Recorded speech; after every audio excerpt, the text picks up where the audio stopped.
Lord, pagod na po ako. Pagod na po ako makipagsabayan sa iba.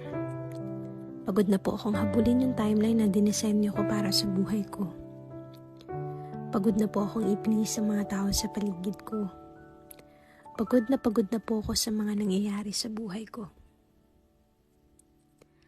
Naalala ko yung mga panahong kabi-kabila yung mga laban na kinakaharap ko. Wala na akong lakas para magpatuloy pa. Wala na akong gana sa buhay. Wala na akong tiwala sa Diyos. Wala na akong nakikita kundi problema at pagod na lang.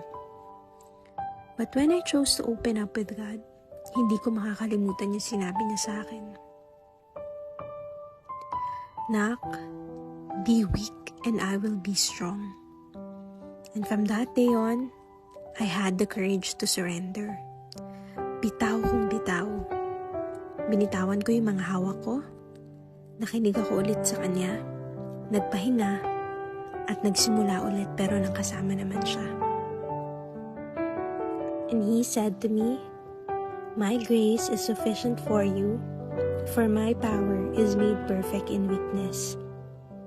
Dear, you are not expected to be strong always. You are not expected to be perfect. Come to God and He will give you rest. With love and prayers, Noel.